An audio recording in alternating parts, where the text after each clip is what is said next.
मित्रों, जन्म व मृत्यु जीवन का एक ऐसा सच है जिसे चाह कर भी कोई बदल नहीं सकता।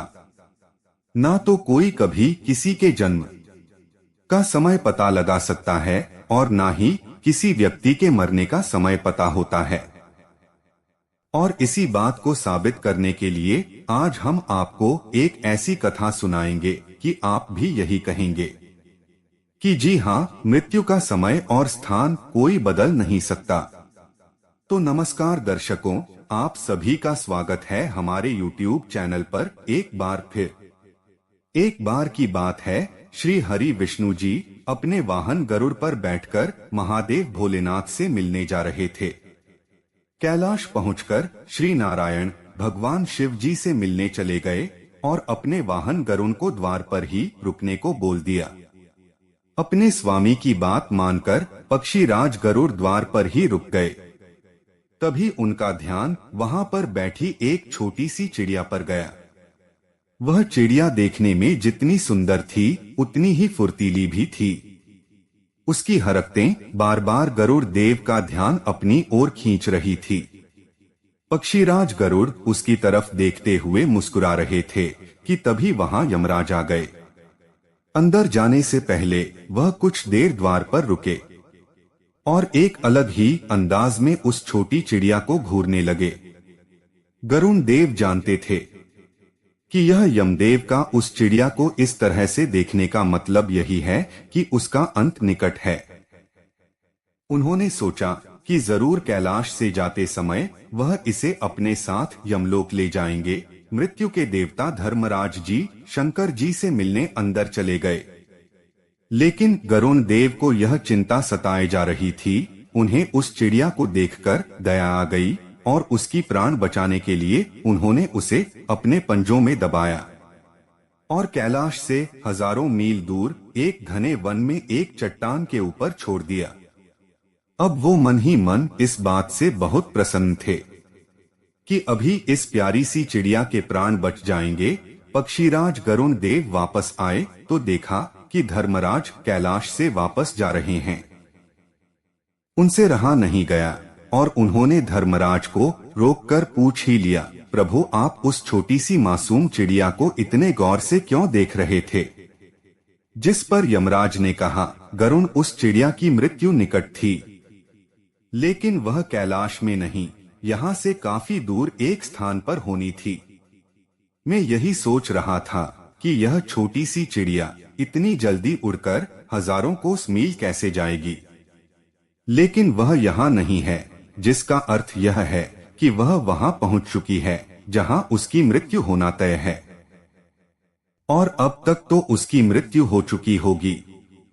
गरुड़ देव को स्वयं के किए पर बहुत पछतावा हुआ, क्योंकि उन्होंने स्वयं ही उस नन्ही चिड़िया को वहां तक पहुंचाया था।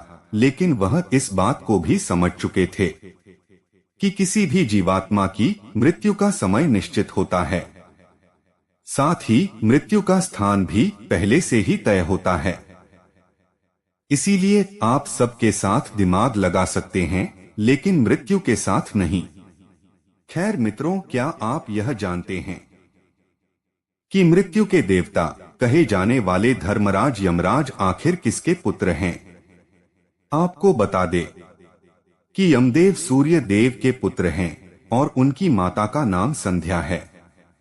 सभी जीवात्माओं के प्राण हरण करने वाले देवता धर्मराज यमलोक के राजा हैं, और यही कारण है कि इन्हें यमराज के नाम से जाना जाता है।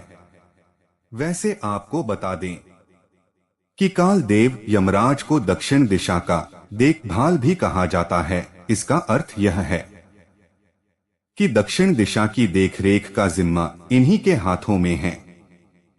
यही कारण है कि मृत्यु के समय शव को दक्षिण दिशा में ही लिटाया जाता है। बता दे कि मरने के बाद सबसे पहले आत्मा यमलोक ही जाती है। उसके बाद वहां पर चित्रगुप्त महाराज उस प्राणी के कर्मों के अनुसार हिसाब करते हैं, और हिसाब के बाद ही काल देवता यह तय करते हैं कि उसे नर्क मिलेगा या स्वर्ग। जहां जीवात्मा यमराज से मिलने जाती है, उस स्थान को यमपुरी कहते हैं। जो 1000 योजन तक फैली हुई है। इसके 4 द्वार है।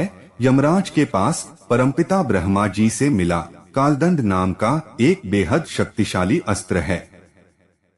ऐसा भी कहा जाता है कि एक बार यह अस्त्र जिस पर छोड़ दिया जाए तो यह फिर उसे खत्म करके ही वापस आता है। जानकारी के लिए बता दें कि एक बार काल देवता यमराज ने ये अस्त्र दशानन रावण पर छोड़ना चाहा था, लेकिन तभी भगवान ब्रह्मा ने उन्हें यह कहकर रोक दिया था कि मैं लंकेश रावण को वरदान दे चुका हूँ और यदि उसकी मृत्यु हो जाती है तो मेरा वरदान विफल हो जाएगा। इसीलिए आप इस अस्त्र का उपयोग लंकापति रावण पर ना करें। इसी के साथ मित्रों यह भी जान लेते हैं कि आखिर किसने दिया था यमदेव को प्राण लेने का अधिकार।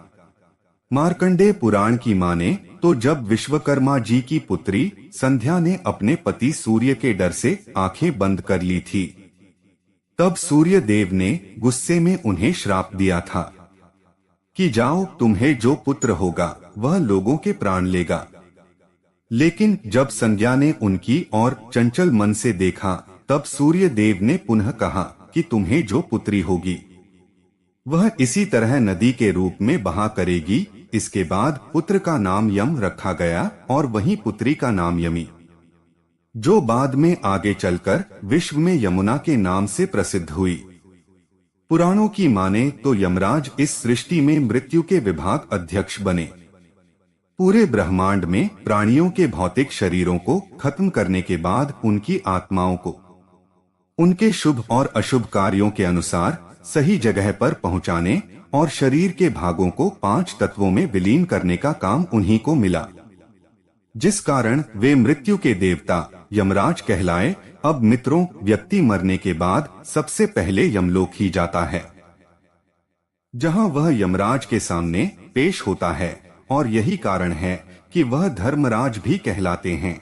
ऐसा भी माना जाता है कि मृत्यु के समय यमराज के दूत ही जीवात्मा को लेने आते हैं और उनकी मदद से ही चित्रगुप्त जी इनके कर्मों लेखा जोखा करते हैं।